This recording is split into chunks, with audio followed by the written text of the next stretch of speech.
یہ جو بحث ہے نا کسی کے پیچھے ہاتھ دھو کے پڑ جاؤ، اس سے کبھی بھی فائدہ نہیں ہوتا، یاد رکھو، کبھی بھی فائدہ نہیں ہوتا، اگلا ضد پہ آ جاتا ہے۔ اور یہ بھی یاد رکھو، کسی کو دلائل سے ایسا خاموش کرنا کہ اس کے لیے بھاگنے کا راستہ ہی نہ رہے، یہ بھی بڑا خطرناک ہے، کیونکہ پھر وہ اپنی بے عزتی محسوس کرتا ہے اور وہ ہر دھرمی اور ضد میں اتر آتا ہے۔ اس لیے دشمن کے لیے تھوڑا سا راستہ بھاگنے کا رکھو کہ بھائی ابھی بھاگ جاؤ، دوبارہ عزت کے احترام کے ساتھ واپس آ جائے۔ کیونکہ انسان جو ہے نا عزت نفس کے معاملے میں بہت، آج کل ہم لوگ کیا کرتے ہیں، جب کسی کو تبلیغ کرتے ہیں تو اس کی عزت نفس کو مجروح کر دیتے ہیں۔ عزت دار آدمی اپنی عزت میں کبھی بھی کمپرومائز نہیں کرتا۔ ہاں کوئی جس کی عزت نہ ہو اس کو جو مرضی کہتے ہیں۔ جیسے ایک آدمی نے کہا اپنے دوست سے، کہہ رہا تھا کہ شکر ہے محلے میں میری عزت نہیں ہے۔ اس نے کہا کیوں بھائی؟ کہہ رہا ورنہ آج بڑی بے عزتی ہو جاتی میری۔ کیا کہہ رہا ہے کہ شکر ہے اس محلے میں میری عزت نہیں ہے۔ کیوں بھائی؟ اس پہ شکر کی کیا بات؟ کہہ رہا ورنہ آج میری بہت بے عزتی ہو جاتی۔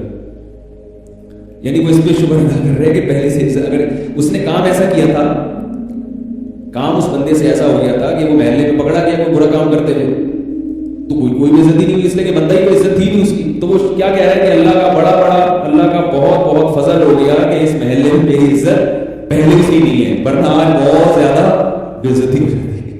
ٹھیک ایسا بھی ہوتا ہے بڑے شہروں میں۔ تو عزت جب ہوگی تو بے عزتی کا ڈر بھی ہوتا ہے، عزت ہی نہ ہو جو مرضی پھر کیا ہوگا؟ کہتے ہیں یار ہماری کون سا عزت ہے؟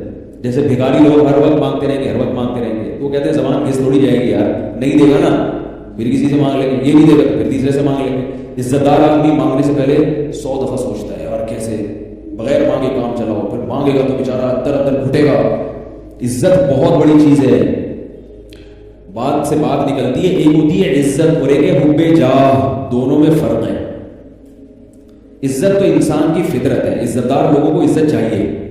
حب جاہ کا مطلب تکبر، یہ الگ چیز ہے، ان دونوں میں فرق ہے۔ تکبر کا مطلب یہ ہوتا ہے بعض لوگ ہر چیز میں اپنی ٹانگ اونچی رکھنے کی کوشش کرتے ہیں، دوسرے کو نیچا کرتے ہیں، یہ تکبر ہے، یہ چیز اللہ کو پسند نہیں ہے۔ اسی طرح اپنے بڑے کے سامنے بڑا بننے کی کوشش کرنا، یہ بھی تکبر ہے۔ جیسے شیطان کو اللہ نے حکم دیا، یا موضوع نہ چینج ہو جائے، ذرا سنبھال کے رکھیں کیا بات چل رہی تھی۔ شیطان کو اللہ نے حکم دیا کہ آدم کو سجدہ کرو، شیطان نے کیا کہا کہ آدم چھوٹا میں بڑا، ٹھیک ہے نا؟ تو عام حالات میں اگر آدم علیہ السلام خود شیطان کو کہتے نا کہ مجھے سجدہ کرو، پھر شیطان کہتا میں کہ تم بعد میں آؤ، میں سینئر ہوں، تو اس کی کوئی لاجک نکل سکتی تھی کہ بھئی یہ اس شیطان کو اپنی انسلٹ محسوس ہو رہی ہے۔ جیسے کوئی سینئر ہو، جونیئر آگے ایک دم سینئر بن جائے تو پہلے سے جو سینئر ہوتا ہے اس کو ایک قسم کی بے عزتی محسوس ہوتی ہے، یہ نیچر ہے، یہ غلط نہیں ہے۔ لیکن شیطان کا عمل یہ عزت کا حصول نہیں تھا بلکہ یہ تکبر تھا، اس لیے کہ آرڈر دینے والا کون ہے؟ اللہ ہے۔ تو بھئی تو جب اللہ کے حکم کا انکار کر رہا ہے تو یہ اللہ سے بڑے بننے کی کوشش کر رہے ہو آپ، اللہ سے آپ چھوٹے ہی رہو گے چاہے کتنے بڑے بن جاؤ۔ تو آپ اگر دوستوں میں اپنی بے عزتی محسوس کرتے ہیں، دوست نے کوئی غلط بات کہہ دی، آپ کو بے عزتی محسوس ہو رہی ہے جس سے آپ کو غصہ آ رہا ہے، یہ نیچرل ہے، یہ تکبر نہیں ہے۔ باپ نے کوئی ایسی بات کہہ دی، اب آپ باپ کے سامنے سینہ چوڑا کر رہے ہو، یہ عزت نہیں ہے، یہ کیا ہے؟ کبر ہے، تکبر ہے۔ بھائی تم اپنے باپ سے ہی نہیں، وہ تو تمہارا باپ ہے۔ لوگ کہتے ہیں نا جب کسی کو تانا دینا ہوتا ہے کہ وہ اس کو آنے دو، یہاں ہم اس کا بھی باپ ہے، کہتے ہیں نا لوگ، یعنی اس چیز میں ہم اس کا بھی باپ ہے، ہم اس سے 2 ہاتھ آگے۔ تو والدین کے سامنے اکڑنا، اپنے بڑوں کے سامنے اکڑنا، علماء کے سامنے اکڑنا، بزرگوں کے سامنے اکڑنا، یہ اکڑ، یہ اس کو یہ نہیں کہتے عزت کا حصول، بلکہ اس اکڑ کو کیا کہا جاتا ہے؟ تکبر۔ بڑوں کے سامنے چھوٹا بن کے رہو، اپنے جیسوں کے سامنے یا اپنے ماتحتوں کے سامنے جو ہے نا وہ انسان کو یہ احساس ہوتا ہے، ہونا بھی چاہیے۔ ہاں کوئی بڑا زیادہ بے عزتی کر دے اور آپ کی حیثیت کو بہت زیادہ گھٹا دے، اس پہ بھی انسان کو افسوس ہوتا ہے۔ اور نبی صلی اللہ علیہ وسلم ان تمام چیزوں کی رعایت کیا کرتے تھے، تبھی تو نبی جیسے اخلاق کسی کے نہیں ہیں۔ آپ صلی اللہ علیہ وسلم عزت دار لوگوں کو بہت عزت دیتے تھے، چاہے وہ کافر ہی کیوں نہ ہو، کیونکہ جب ایک دفعہ کسی کو معاشرے میں عزت ملتی ہے تو وہ کافر بھی اگر ہوگا نا تو وہ اپنی بے عزتی نہیں چاہے گا، کبھی نہیں چاہے گا۔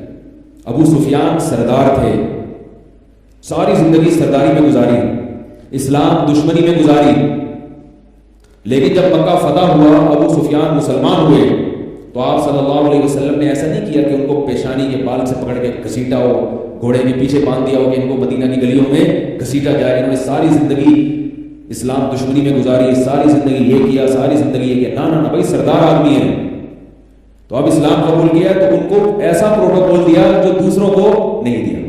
کیا فرمایا؟ جو ابو سفیان کے گھر میں داخل ہو گیا اس کا خون ہم پر حرام ہے۔ بس جنگ ہے نا، جو بھی دشمن آئے گا گردن اڑے گی اس کی، لیکن جو ابو سفیان کے گھر میں چلا گیا اس کا خون، اس کی گردن نہیں اڑے گی، اس کو امن مل گیا۔ کتنی عزت دی، کتنی عزت دی ابو سفیان کو، کیونکہ سردار تھے۔ حضرت خالد ابن ولید رضی اللہ تعالی عنہ، انہوں نے غزوہ احد میں مسلمانوں کا بہت زیادہ نقصان کیا تھا۔ 70 آدمی جو شہید ہوئے صحابہ میں، 70 بڑے بڑے صحابہ، اس میں سب سے بڑا کردار کس کا تھا؟ خالد ابن ولید رضی اللہ تعالیٰ۔ انہوں نے پلٹ کے حملہ کیا تھا نا غزوہ احد میں، کتنا نقصان پہنچایا۔ پھر صلح حدیبیہ میں جو لڑنے کے لیے آئے وہ خالد ابن ولید آئے، لیکن جب صلح ہو گئی تو خالد ابن ولید تلوار کی نوک سے اسلام نہیں قبول کر رہے تھے۔ عزت دار آدمی تھے نا، اس میں ذلت محسوس کرتے تھے، بھائی میں شکست کھا کے اسلام قبول کروں، یہ کیسے ہو سکتا ہے؟ آپ صلی اللہ علیہ وسلم نے ان کو عزت دی اور ایک قاصد بھیجا اور کہا کہ خالد ابن ولید سے جا کے کہو کہ تمہارے جیسا سمجھدار آدمی، ذہین آدمی ابھی تک کافر ہے، یہ ہماری سمجھ میں نہیں آتا۔ بڑی تعجب کی بات ہے، اتنا ذہین آدمی، اتنا ہوشیار آدمی، اور ابھی تک اس کی سمجھ میں اسلام نہیں آ رہا۔ اور پھر یہ بھی فرمائیں کہ تم اگر اسلام قبول کرو گے تمہیں یہاں عزت ملے گی۔ اب ہم جیسے سطحی ذہن کے لوگ ہوتے اس وقت، ہم کہتے ہیں یہ تو اسلام قبول کیا جا رہا ہے عزت کے لیے، لالچ دے دے کے لوگوں کو مسلمان بنایا جا رہا ہے۔ آج کوئی مولوی اگر ایسا کر دے کہ بھائی فلاں قادیانی کے پاس تحفے بھیج دے، کسی سردار کے پاس یا کسی اور کافر کے پاس، ایک تو وہ قادیانی ہے جس میں لچک ہی نہیں ہے، ایک وہ ہے جو حق کی تلاش میں ہے، تو ایسے آدمی کو ہدیہ دینا، اس کی دعوت کرنا، اس کو عزت دینا تاکہ وہ اسلام کے قریب آ جائے۔ یہ نہیں کہ اس کو آپ ایسا اس سے بدتمیزی سے بات کریں۔ وہ میں اکثر واقعہ سناتا ہوں نا، قادیانی کے پاس قادیانی تھے، وہ بات کرنا چاہتے تھے، چاہنا اس کی علامت ہے کہ وہ یعنی وہ چاہ رہے ہیں کہ ہمیں سیدھا راستہ ملے۔ تو ایک گاؤں سے کوئی مناظر چلے گئے، ہمارے استاذ نے واقعہ سنایا، وہ قادیانی کے بیٹے لے کر آئے کہ آپ ہم سے بھی بات کریں، ہمارے والد سے بھی بات کریں، اگر کچھ بات ہوئی تو ہم لے آئیں گے، اسلام قبول کر لیں گے۔ تو ہمارے استاذ کہہ رہے ہیں کہ وہ جو مناظر گیا نا، اس نے وہاں جا کے بات کیسے شروع کی۔ انہوں نے کہا سب سے پہلے تو میں یہ ثابت کروں گا کہ مرزا غلام احمد کی شکل بالکل ایسے کتے جیسی تھی جیسے تمہارے ابا کی شکل ہے۔ یہ اسٹائل ہے اسلام کی تبلیغ۔ یعنی ان کا خیال یہ تھا کہ چونکہ یہ قادیانی ہے، دار اسلام سے خارج ہیں، تو ان کی پہلے ہم شکل پہ بات کریں گے کہ یہ کس سے ملتی جلتی ہے۔ تو جب بیٹوں کے سامنے باپ کو آپ کہو گے معاذ اللہ اس طرح سے کتوں جیسی شکل، تو وہ آگے بات چلے گی؟ بات ہی نہیں چلے گی آگے۔ تو جو اسلام دشمن ہے، جو چاہتے ہی نہیں، ان کا معاملہ الگ ہے، اور جو تحقیق کرنا چاہتے ہیں ان کا معاملہ الگ ہے۔ لوگ سوال پوچھتے ہیں غیر مسلم کے ساتھ کیسا سلوک کرنا چاہیے؟ رسول اللہ صلی اللہ علیہ وسلم نے غیر مسلموں کے ساتھ بہت اچھا سلوک کیا ہے۔ قرآن نے جو کہا ہے نا کہ ان پر شدت کرو، وہ میدان جنگ میں لڑنے والا ہے۔ جنگ کے اصول کچھ اور ہیں، امن کے اصول کچھ اور ہیں۔ میدان جنگ میں تو ظاہر ہے لڑائی ہوگی نا، اس میں تو بہادری دکھائی جائے گی، اس میں تو للکارا جائے گا، اس میں اگر آپ تھینک یو اور جزاک اللہ سے بات شروع کر دیں وہ تو کہے گا یہ تو بزدل ہے۔ جنگ کے میدان میں تو سینہ اکڑا جاتا ہے، کوئی ہے جس میں دم ہے تو آئے، اس میں تو آپ جو ہے نا وہ حملے کیے جاتے ہیں اور بم پھینکے جاتے ہیں اور میزائل پھینکے جاتے ہیں۔ تو جنگ کے اصول کچھ اور ہیں۔ وہ جو بعض لوگ جو جنگ کی باتیں ہیں وہ کہاں فٹ کر دیتے ہیں؟ امن کے حالات۔ امن میں ایسا نہیں ہے۔ رسول اللہ صلی اللہ علیہ وسلم دوسرے ملکوں کے بادشاہوں کے ساتھ آپ صلی اللہ علیہ وسلم کا کیا سلوک تھا؟ صحابہ کرام ہدایہ بھی بھیجا کرتے تھے، اور خاص طور پہ غیر مسلم سرداروں کو آپ صلی اللہ علیہ وسلم نے الگ سے تحفے دیے ہیں، کیونکہ سردار آدمی اپنی عزت چاہتا ہے۔ یہ میں اتنی لمبی تقریریں کیوں کر رہا ہوں؟ یہ سمجھانے کے لیے کہ عزت دوسرے کو بھی دینی چاہیے اور اپنی بھی عزت کی حفاظت کرنی چاہیے۔ اپنی بھی عزت کی حفاظت، ایسا کام نہیں کرنا چاہیے جس سے آپ کی عزت کا جنازہ نکلے۔ ہر ایک کو فری کرا لیتے ہیں، وہ چرسی ہیروئن چی وہ آپ کے سر پہ مسلط ہو گیا پھر. تو ایسا نہیں. حضرت حکیم الامہ مولانا اشرف علی تھانوی رحمہ اللہ نے لکھا ہے کہ ہر ایک کو فری مت کرایا کرو، یہ انہوں نے لکھا ہے. فرمایا کہ اس کو فری کراؤ جس میں حوصلہ ہو، برداشت ہو، ورنہ وہ حوصلہ نہیں ہوگا نا تو جب آپ اس سے فری ہوگے تو وہ پتہ کیا سمجھے گا؟ وہ یہ سمجھے گا کہ یہ عزت کے لائق ہی نہیں ہے، اس لیے مجھ سے فری ہو رہا ہے. جس میں حوصلہ ہوتا ہے وہ کہتا ہے بھائی یہ تو ان کا ظرف ہے، یہ تو بڑے اونچے مقام والے ہیں، لیکن دیکھو کیسے بے تکلف ہو کے مجھ سے گپ شپ لگا رہے ہیں، کیسے بے تکلف ہو کے ایسے مذاق کر رہے ہیں، اس کی نظر میں عزت بڑھے گی. اور جس کے اندر خود حوصلہ نہیں ہے اس کی نظر میں عزت. اب گھر میں ہم نے دیکھا ہے جو باپ اپنے بچوں کے ساتھ فری رہتا ہے بچے اس باپ کا احترام ہی نہیں کرتے. حالانکہ تو باپ نے اپنی سطح سے اپنے آپ کو نیچے کر دیا، بچوں کے ساتھ کھیل رہا ہے، فری ہو رہا ہے، گھوم رہا ہے، ہاں وہ مذاق کر رہا ہے، تو بچوں کو تو اور عزت کرنی چاہیے نا ایسے باپ کی. کیا خیال ہے بھائی کہ ابا ہمارے ابا ہوں گے بھی ہم سے ایسے بچوں کی طرح رہتے ہیں، لیکن نتیجہ اکثر ہوتا کیا ہے؟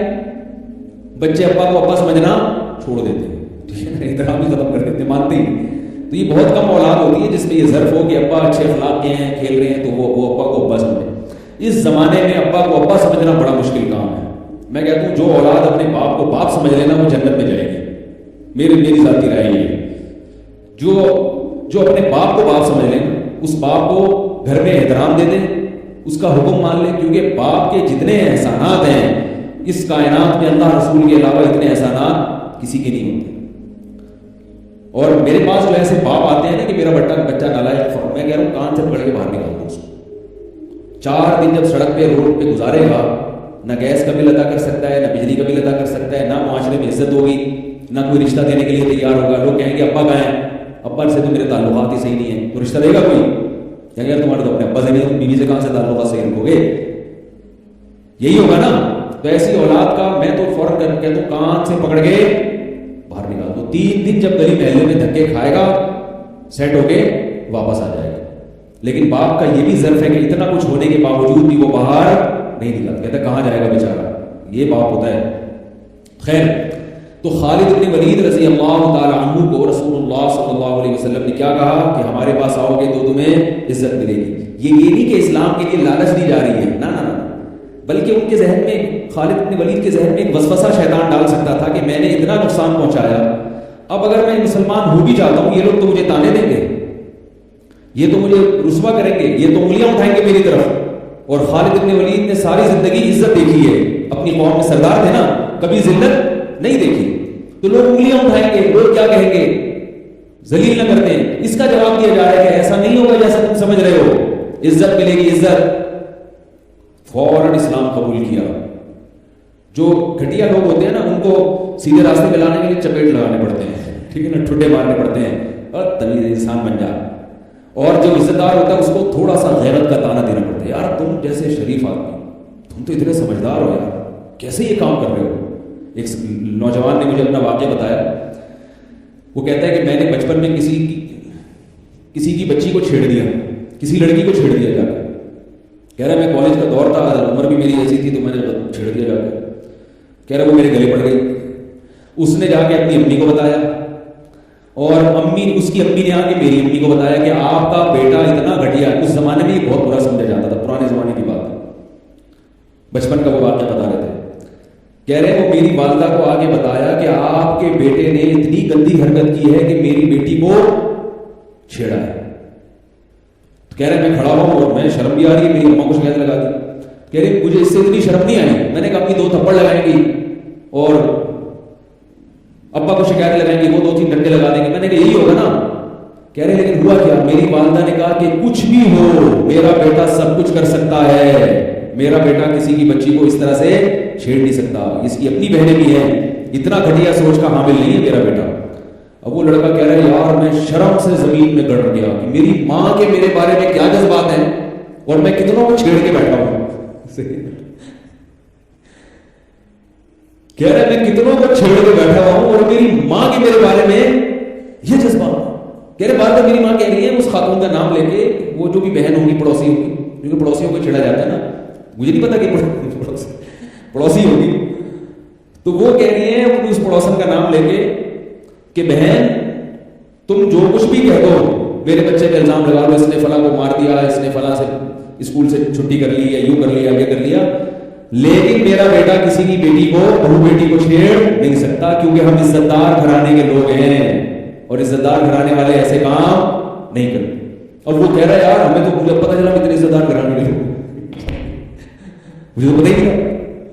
کہہ رہا ہے میں اس جملے سے نا والدہ کے شرم سے زمین میں گڑا جا رہا ہوں اور دل میں توبہ کر رہا ہوں اللہ آئندہ ہی میری والدہ کو ایسی کمپلین بولو بھائی نہیں, بس اس دفعہ جو چھپا لے میرے جرم کو چھپا لے, پردہ ڈال دے, آئندہ نہیں ہوگا, آئندہ ایسا نہیں کروں گا کہ میری ماں جو میرے بارے میں یہ جذبات. تو دیکھو اس لڑکے میں تھوڑا سا وہ عزت کا تھا نا. اگر وہ لڑکا عزت دار خاندان کا نہیں ہے تو پتہ کیا کہتا ہے, کہہ رہے اماں کو تو پتہ ہی نہیں, اب مزید 15-20 کو چھیڑ لو میری اماں تو یقین کریں گی نہیں. کیا خیال ہے یار کیا ہو گیا آپ کے سمجھ میں کیوں نہیں آ رہا؟ وہ یہ سوچے گا نا کہ بھائی میری اماں تو میرے بارے میں یقین نہیں کر رہی تو وہ تو اسی کو ڈانٹ کے بھیج رہی ہے, یہ تو اتنا اچھا نظریہ ہے تو شکایتیں کرو تو اور 2-4 کو چھیڑ لو کوئی مسئلہ ہی نہیں. تو یہ فرق ہوتا ہے کہ جو نالائق ہوتا ہے نا, جو عزت دار نہیں ہوتا, اس کی چترول لگانے پڑتے ہیں, اس کو ڈنڈے لگانے پڑتے ہیں, اس کو ٹھڈے مارنے پڑتے ہیں, پھر جا کے وہ تھوڑا سیٹ ہوتا ہے. اور جو عزت دار ہوتا ہے اس کے لیے ایک تانا بہت بڑا ہوتا ہے. فقہاء نے لکھا ہے تعزیر کے اصول میں, تعزیر ہوتی ہے نا تعزیر سزا, ایک تو ہے حدود, زانی کی کو 100 کوڑے لگیں گے وہ تو قرآن نے بیان کیے, اس میں تو کوئی فرق نہیں ہے, سب کے ساتھ ایک جیسا سلوک ہوگا, عزت دار ہو یا کم درجے کا آدمی ہو. وہ سزا جو قرآن نے بیان کر دی وہ سب پہ لگے گی, رجم سب پہ, ہاتھ کاٹنا سب پہ, حد قذف سب پہ, شراب کی سزا 80 کوڑے سب پہ, اس میں کوئی شریعت میں فرق نہیں. لیکن کچھ سزائیں ایسی ہیں جو قاضی اور جج کی ثوابدید پر ہوتی ہیں. وہ دیکھتے ہیں بھائی اس نے اتنی نوعیت کا جرم کیا ہے تو اس کو اتنی سزا ملنی چاہیے, سمجھ رہے ہیں؟ اس میں شریعت نے کچھ نہیں بیان کیا, بس یہ بتایا کہ بھئی جرم کی نوعیت یہ ہے تو قاضی اور جج کی ثوابدید پر. تو اس میں فقہا بیان کرتے ہیں کہ اس میں عین ممکن ہے ایک جرم پہ قاضی کسی کو 20 کوڑوں کی سزا دے, اور یہ بھی ممکن ہے کہ وہی جرم کسی دوسرے سے ہو تو اسے صرف برا بھلا کہہ دے. انہوں نے فرمایا اس لیے کہ بعض لوگ ایسے ہوتے ہیں کہ وہ جج کے منہ سے اپنے خلاف سننا ان کے لیے 20 کوڑوں سے بھی زیادہ بھاری ہوتے ہیں. تو فقہاء نے لکھے کہ جو عزت دار آدمی ہوگا نا, جج اس کو برا بھلا کہہ کے عدالت میں سب کے سامنے کہہ دے کہ تم نے غلط کیا ہے, یہ بھی اس کے لیے بہت بڑی سزا, اس کو 20 کوڑے ماریں گے یہ ظلم ہو جائے گا اس پر. اور جس کو دوسرا آدمی جس کو جو روزانہ کوڑے کھاتا رہتا ہے, جو معاشرے میں مشہور ہے, ادھر بیٹھا ہوا کبھی گٹر کے ڈھکن پہ بیٹھا ہوا کبھی 5 گٹکے پی کے پھینک رہا ہے تو دیواریں کالی کر رہا ہے, اس کو 20 کوڑے مار دیے تو وہ کہہ رہا ہے یار یہ تو خارش ہوئی ہے تھوڑی سی, صحیح کیا ہوگا, کوڑے کھا کے مضبوط ہوں گے. ایسے بھی لوگ ہوتے ہیں اگلی دفعہ آئیں گے تو 40 کھائیں گے, کوئی اس طرح کے. تو اس میں بھی فقہاء نے فرق بیان کیا ہے کہ ایک ہی سزا ایک آدمی کو کم دی جائے گی اور عزت دار آدمی کو, ایک آدمی کو زیادہ دی جائے گی اور عزت دار آدمی کو کم دی جائے گی. میں بار بار کیوں بتا رہا ہوں کہ دیکھو عزت دار لوگوں کی عزت کو مت اچھالا کرو, اگر ان سے کوئی برائی ہوتی ہے کوئی جرم دیکھو تو اس پہ پردہ ڈالو, کیونکہ ایک عام آدمی کا جرم اگر لوگوں کے سامنے ظاہر ہوتا ہے اس کی اتنی بے عزتی نہیں ہوتی. عزت دار آدمی کا تھوڑا سا جرم لوگوں کے سامنے آ گیا وہ بیچارہ زمین میں گڑ جاتا ہے, تو اس کو اس کے جرم کی اتنی بڑی سزا کیوں دے رہے ہو, اتنی بڑی سزا کیوں دے رہے ہو؟ اس کا حل یہ کہ اس کو الگ سے جا کے تنبیہ کر دو, الگ سے محبت سے سمجھا دو اس کو کہ بھئی یہ برائی ہے یہ آپ چھوڑ دیں. تو ہم کیا کرتے ہیں کہ ہر ایک کو ایک ہی لاٹھی سے ہانک رہے ہوتے. اسی طرح یاد رکھو, بات تو تھوڑی سی عجیب سی ہے لیکن جب ہے تو میں کروں گا اس کو, کہ بعض لوگ جب نکاح کر کے لاتے ہیں نا عورت کو گھر میں, تو یہ نہیں دیکھتے کہ یہ عزت دار خاندان سے ہے یا وہ اپنی پرمپرا جو ہے نا اس پہ ٹھونسنا شروع کر دیتے ہیں. بعض عورتوں کے فون آتے ہیں, انہوں نے کبھی زندگی میں گالی سنی نہیں ہوتی, جب وہ شوہر کے منہ سے موٹی موٹی گالیاں سنتی ہیں ان کو بہت بے عزتی محسوس ہوتی ہے. انہوں نے اپنے خاندان میں کبھی گالی کا لفظ سنا نہیں ہوتا, اور شوہر کے لیے گالیاں دینا نارمل ہوتا ہے. وہ پیدا ایسے خاندان میں وہ بات بات پہ گالی, بات بات پہ گالی نکال, تو وہ اپنے خاندان کے حساب سے چلا رہا ہوتا ہے, لیکن ان کے لیے کیا ہوتی ہے بہت بڑی. اور بعض خواتین ایسے خاندان کی ہوتی ہیں ان کو گالی نہ دو تو سمجھتی ہے بزدل ہے, یہ ڈرتا ہے مجھ سے. سمجھ میں آ رہی ہے, وہ اتنا پٹی ہوتی ہے, اتنی گالیاں سنی ہوتی ہیں, اگر شوہر تمیز سے بات کرے وہ کیا کہ وہ سمجھتی ہے کہ کیا ہے پاگل آدمی, اس کو تو تمیز سے بات کرنے نہیں آتی. رسول اللہ صلی اللہ علیہ وسلم کے بارے میں حدیث میں آتا ہے ما کان النبی صلی اللہ علیہ وسلم فاحشا ولا متفحشا, آپ نہ تو فاحش تھے یعنی زبان آپ کی خراب تھی, اور نہ متفحش بتکلف یعنی آپ کی طبیعت بھی فاحش نہیں تھی اور نہ زبان خراب تھی. نبی صلی اللہ علیہ وسلم کی سیرت میں ہم دیکھیں ایسے زبردست آپ کے اخلاق تھے. میں صرف ایک چھوٹا سا واقعہ حضرت حسین کا سناؤں گا, حضرت حسن کا سناؤں گا. حضرت حسن کے بارے میں محمد ابن اسحاق ایک راوی ہے, وہ کہتے ہیں میں نے حضرت حسن کے ساتھ بہت وقت گزارا. سب سے سخت ترین جملہ جو ان کی زبان سے میں نے سنا, یعنی جھگڑا بھی ہوتا تھا نا, گالی نہیں نکلتی تھی, کہہ رہے ان کی زبان سے میں نے جھگڑے کے دوران جو سب سے سخت ترین جملہ سنا وہ یہ ہے کہ میں ایک آدمی ان سے پیسے مانگ رہا تھا, تو انہوں نے غصے میں کہا کہ میرے پاس تمہارے لیے کچھ بھی نہیں ہے سوائے اس کے کہ تمہاری ناک خاک آلودہ ہو جائے. بس یہ سب سے بڑی گالی تھی جو انہوں نے زندگی میں دی, یعنی تمہاری ناک کیا ہو جائے, خاک آلودہ. اتنی ایسا تحمل تھا. ہم لوگ ذرا سی بات نہیں ہوتی اور ایسی گالیاں نکالنا شروع کرتے. تو کہاں سے بات چل رہی تھی یار, وہ موضوع میں جو لے کے چل رہا تھا, خالد بن ولید رضی اللہ تعالیٰ عنہ نے اسلام قبول کیا.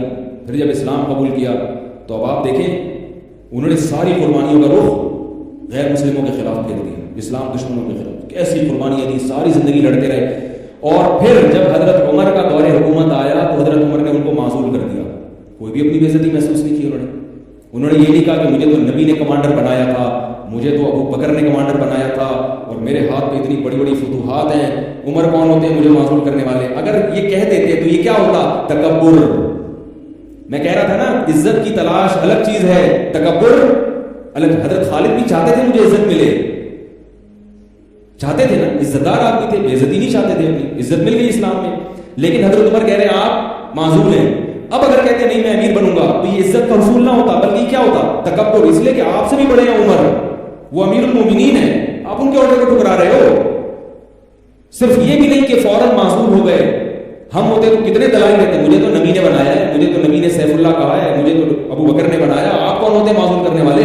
نہ نہ نہ, فوراً معزول ہو گئے. لوگوں نے کہا کہ آپ تو امیر تھے, آپ تو نبی نے بنایا. فرمایا کوئی بات نہیں, پہلے کمانڈر بن کے لڑتا تھا اللہ کی راہ میں, اب سپاہی بن کے لڑوں گا. سپاہی بن کے لڑنے کا اپنا مزہ ہے. ذرا بھی تو یعنی دل تنگ نہیں ہوا, ذرا بھی اپنی بے عزتی محسوس نہیں. تو یہ ہے عزت کا حصول اور تکبر, ان دونوں میں فرق ہوتا ہے. ہم بعض دفعہ تکبر ہوتا ہے ہمارے اندر اور سمجھ رہے ہوتے ہیں کہ میں اپنی بے عزتی برداشت نہیں کرتا.